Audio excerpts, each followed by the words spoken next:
नमस्ते दर्शकों, आज रात हम बरमूडा ट्रायंगल के रहस्यमय क्षेत्र में गोता लगाते हैं। यह कुख्यात क्षेत्र, जिसे अक्सर शैतान का त्रिकोण कहा जाता है, दशकों से कल्पनाओं को मोहित करता रहा है। उत्तरी अटलांटिक महासागर में स्थित यह मियामी, फ्लोरिडा, सैन जुआन, प्यूर्टो रिको और बरमूडा द्वीप के बीच फैला है। समुद्र के इस सामान्य से दिखने वाले हिस्से में एक काला रहस्य छिपा है। अनगिनत जहाज और हवाई जहाज इसकी सीमाओं के भीतर गायब हो गए हैं, केवल अनुत्तरित प्रश्न पीछे छोड़ते हुए। इन जहाजों का क्या हुआ? क्या वे मानवीय भूल, प्राकृतिक आपदाओं या कहीं अधिक भयावह चीज का शिकार हुए थे? मेरे साथ जुड़ें, क्योंकि हम बरमूडा ट्रायंगल के विश्वासघाती पानी को नेविगेट करते हैं। हम गायब होने की भयानक कहानियों का पता लगाएंगे, संभावित स्पष्टीकरणों की जांच करेंगे और कल्पना से तथ्य को अलग करेंगे। खुद को तैयार करें। आज रात के लिए हम एक ऐसे रहस्य के दिल में यात्रा करते हैं जिसने पीढ़ियों से दुनिया को चकमा दिया है। बरमूडा ट्रायंगल की भयानक प्रतिष्ठा रातों रात नहीं उभरी। सदियों से इसके बारे में फुसफुसाते हुए सुना जाता रहा है। पूरे इतिहास में नाविकों ने त्रिकोण के भीतर अजीब कंपास खराबी और अप्रत्याशित मौसम के पैटर्न की सूचना दी है। क्रिस्टोफर कोलंबस ने नई दुनिया की अपनी पहली यात्रा पर असामान्य कंपास रीडिंग देखी और इस क्षेत्र से गुजरते समय आकाश में उग्र लपटों के बारे में लिखा। कुछ का मानना है कि ये लपटें उल्कापिंड थीं, लेकिन अन्य इन्हें त्रिकोण की विचित्रता के शुरुआती संकेत के रूप में देखते हैं। हालांकि 20वीं शताब्दी तक बरमूडा ट्रायंगल की कथा ने वास्तव में आकार लेना शुरू नहीं किया था। 1918 में यूएसएस साइक्लोप्स से शुरू होकर अस्पष्टीकृत गायब होने की एक श्रृंखला ने रहस्य और खतरे की जगह के रूप में लोकप्रिय संस्कृति में त्रिकोण के स्थान को मजबूत किया। मार्च 1918 में एक विशाल नौसैनिक मालवाहक जहाज यूएसएस साइक्लोप्स बिना किसी निशान के गायब हो गया। यह घटना आज भी रहस्य बनी हुई है और कई लोगों के लिए एक पहेली है।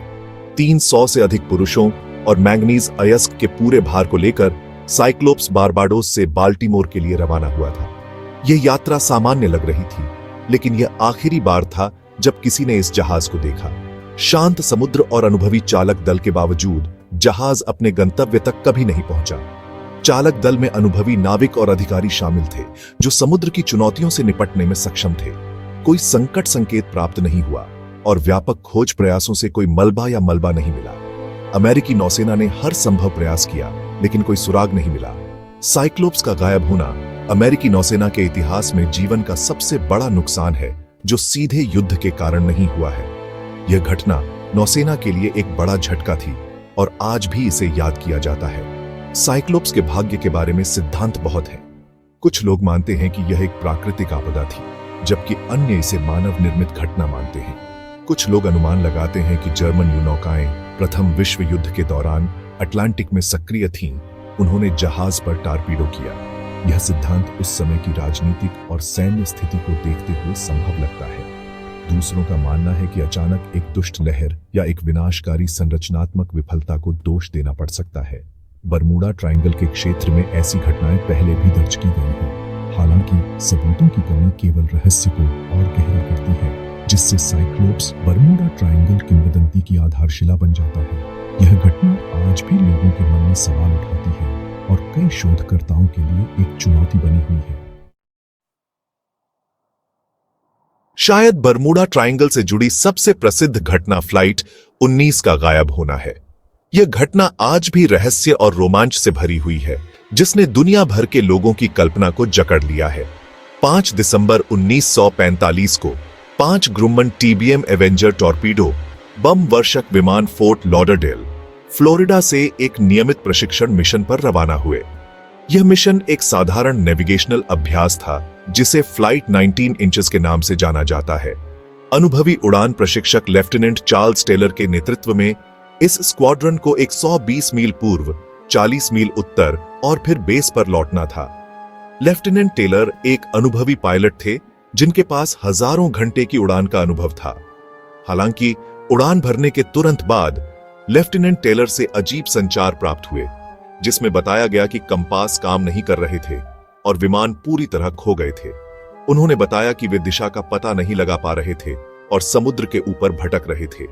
ग्राउंड कंट्रोल द्वारा उन्हें वापस लाने के लिए किए गए हताश प्रयासों के बावजूद सभी 5 विमान अपने 14 क्रूमैन के साथ हवा में गायब हो गए। ग्राउंड कंट्रोल ने कई बार संपर्क करने की कोशिश की, लेकिन कोई जवाब नहीं मिला।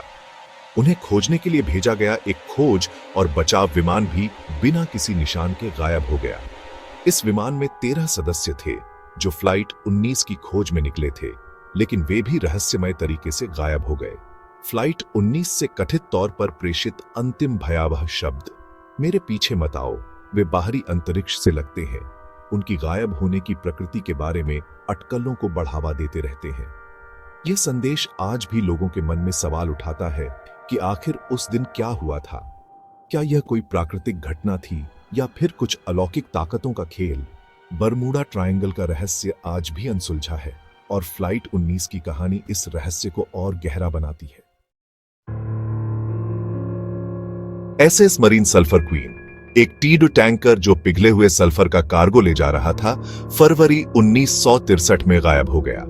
यह घटना हालांकि कुछ अन्य की तुलना में कम रहस्यमय है, फिर भी बरमूडा ट्रायंगल की भयानक प्रतिष्ठा में योगदान करती है। जहाज ब्यूमोंट टेक्सास से नॉर्फॉक, वर्जीनिया के रास्ते में था और फ्लोरिडा कीज के पास नौकायन करते समय आखिरी बार कोस्ट गार्ड अधिकारियों से संपर्क किया था। कोई संकट कॉल प्राप्त नहीं हुई और विस्तृत खोज के बावजूद केवल एक जीवन जैकेट और जहाज के नाम वाला एक टुकड़ा मलबा ही बरामद हुआ। हालांकि मरीन सल्फर क्वीन के डूबने का सटीक कारण अज्ञात है। जांच से पता चलता है कि कई कारकों का संयोजन संभवतः त्रासदी में योगदान दे सकता है। पिघले हुए सल्फर कार्गो की अत्यधिक ज्वलनशील प्रकृति जहाज के डिजाइन में संभावित संरचनात्मक कमजोरियों के साथ मिलकर एक विस्फोट या तेजी से डूबने का कारण बन सकता है। बरमूडा ट्रायंगल के भीतर अनसुलझे रहस्यों की सूची में जोड़ते हुए यह क्षेत्र अपने रहस्यमय और खतरनाक इतिहास के लिए कुख्यात है। सदियों से इस क्षेत्र में कई जहाज और विमान बिना किसी निशान के गायब हो गए हैं, जिससे यह दुनिया के सबसे बड़े रहस्यों में से एक बन गया है। स्टार टाइगर और स्टार एरियल के गायब होने की घटनाएं हैं, जो British south American Airways BSA द्वारा संचालित 2 एवर ट्यूडर चतुर्थ यात्री विमान थे। इन विमानों का गायब होना बरमूडा ट्रायंगल के रहस्यों में एक और परत जोड़ता है। स्टार टाइगर जनवरी 1948 में आजोरेस में सांता मारिया हवाई अड्डे से बरमूडा के लिए उड़ान भरते समय गायब हो गया। यह घटना उस समय हुई जब विमान अपने गंतव्य के करीब पहुंच रहा था। 25 यात्रियों और 7 क्रू सदस्यों को ले जाते हुए यह विमान एक सामान्य उड़ान पर था, लेकिन अचानक रडार से गायब हो गया। विमान बिना किसी निशान के गायब हो गया, जिससे एक विस्तृत खोज शुरू हुई जिसने कोई मलबा नहीं पाया। खोज और बचाव दल ने समुद्र के बड़े हिस्से को छान मारा, लेकिन कोई सुराग नहीं मिला। 1 साल से भी कम समय बाद, जब लोग अभी भी स्टार टाइगर के गायब होने के सदमे से उबर नहीं पाए थे, जनवरी 1949 में एक और विमान गायब हो गया। स्टार एरियल, स्टार टाइगर का एक बहन विमान, समान परिस्थितियों में गायब हो गया। यह घटना भी उतनी ही रहस्यमय थी। बरमूडा से किंगस्टन, जमैका के रास्ते में यह विमान भी अपने गंतव्य तक नहीं पहुंच सका। 13 यात्रियों और 7 क्रू सदस्यों के साथ यह विमान भी अचानक रडार से गायब हो गया। विमान बिना किसी संकट कॉल के गायब हो गया। स्टार टाइगर की तरह स्टार एरियल का गायब होना भी अनसुलझा है और इसने कई सवाल खड़े कर दिए हैं। स्टार एरियल का गायब होना भी अनसुलझा है और यह घटना भी बरमूडा ट्रायंगल के रहस्यों में एक और परत जोड़ती है। बरमूडा ट्रायंगल के भीतर गायब हुए विमानों की बढ़ती सूची में जोड़ते हुए यह क्षेत्र और भी रहस्यमय हो गया है। जबकि कुछ का मानना है कि यांत्रिक विफलताएं या नेविगेशन त्रुटियां इन घटनाओं में भूमिका निभा सकती है, अन्य लोग मानते हैं कि इस क्षेत्र में कुछ असामान्य और अज्ञात शक्तियां काम कर रही हैं। ठोस सबूतों की कमी और उनकी गायब होने की रहस्यमय समान परिस्थितियां बरमूडा ट्रायंगल के प्रभाव की वास्तविक प्रकृति के बारे में अटकलों को बढ़ावा देती रहती है। वैज्ञानिक और शोधकर्ता अभी भी इन घटनाओं के पीछे के कारणों को समझने की कोशिश कर रहे हैं, लेकिन अब तक कोई निश्चित उत्तर नहीं मिल पाया है। यह क्षेत्र आज भी एक रहस्य बना हुआ है और इसके रहस्यों को सुलझाने के लिए और अधिक शोध की आवश्यकता